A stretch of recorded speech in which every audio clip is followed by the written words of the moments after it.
Imagine se um ministro do Supremo Tribunal Federal falasse uma coisa e poucos anos depois fizesse exatamente o oposto daquilo que ele mesmo disse.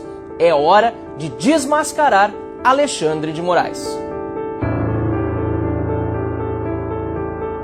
Desde até antes da Constituição do Império de 1824, o sentido usual da imunidade parlamentar processual em relação à prisão é claro: somente permitir o afastamento do parlamentar do exercício de seu mandato conferido pelo povo em uma única hipótese: prisão em flagrante delito por crime inafiançável.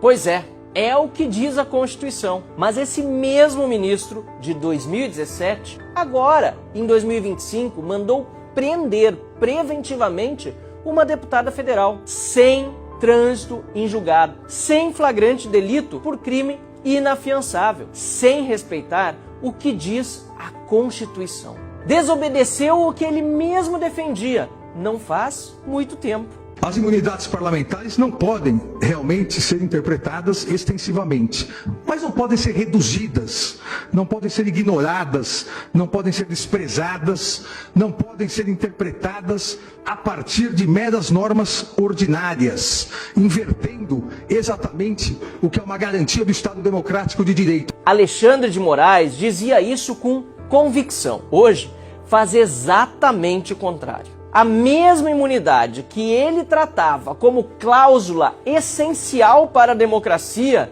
ele agora ignora. Pior, ataca e viola, como se nunca tivesse sido escrito uma linha por ele a respeito disso, ou mesmo como se ele nunca tivesse dito uma palavra sobre esse assunto.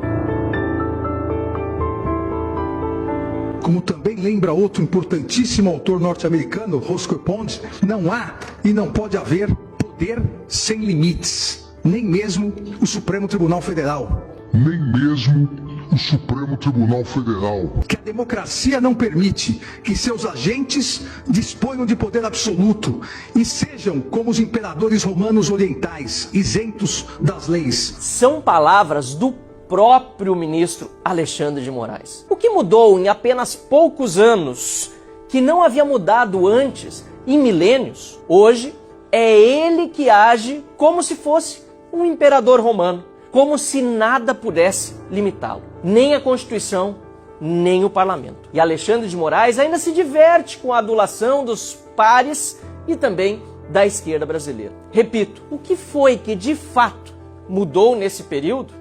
Esse perigo de confundir a interpretação constitucional, o ativismo judicial, com a inventividade ou o poder de apreciação ou a própria criação de legislação por parte do poder judiciário já fora alertado lá atrás, alertado por John Locke, quando afirmou que quem coloca sua própria vontade no lugar das leis, que são a vontade da sociedade expressa pelo legislativo, acaba por alterar o legislativo. E todo aquele que introduzir novas leis sem ter sido autorizado pela escolha fundamental da sociedade e dessa maneira subverte as antigas leis, renega e derruba o poder pela qual foram elaboradas e desse modo acaba por estabelecer um novo poder legislativo.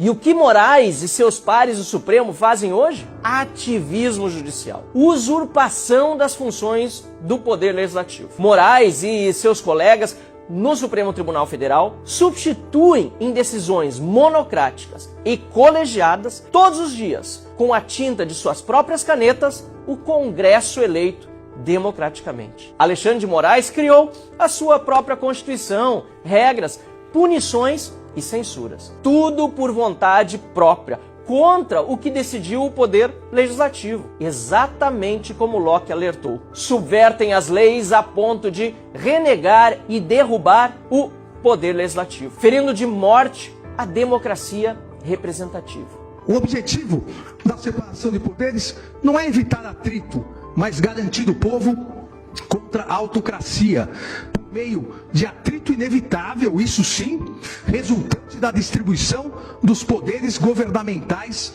entre 3 departamentos, legislativo, executivo e judiciário. Atritos que costumeiramente ocorrem e por isso cada um dos 3 poderes tem as suas garantias, as suas imunidades.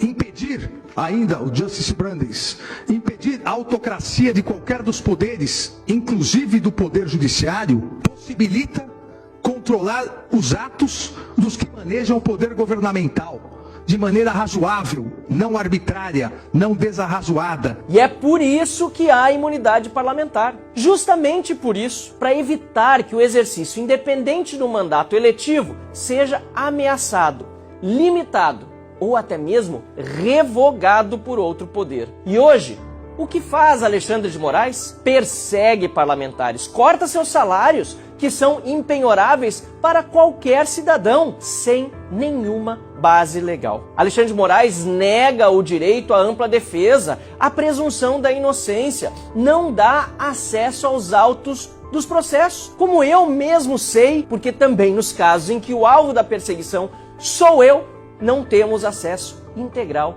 aos processos. Determina a prisão preventiva de parlamentar em violação explícita ao texto constitucional. O próprio Alexandre de Moraes definiu em 2017 o que é abuso, o que é autocracia do Poder Judiciário, o que é ser arbitrário e desarrazoado. Agora, em 2025, ele pratica toda a violência institucional que ele mesmo definiu e que veementemente havia criticado lá em 2017. Só em 37 e 69 as imunidades parlamentares foram diminuídas, o que mostra que a diminuição de imunidades parlamentares se faz em momentos de exceção, de ditaduras, de tiranias.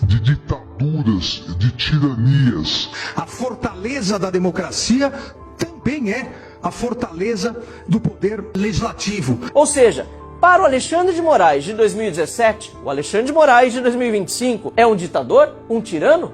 A pergunta, obviamente, é retórica. Não resta dúvida de que sim, estamos hoje em um estado de exceção. O que estamos vendo hoje é exatamente aquilo que o próprio Alexandre de Moraes descreveu como autoritarismo em 2017. A diferença é que agora ele é, de fato, o ditador. Basta perguntar a opinião de Alexandre de Moraes lá em 2017.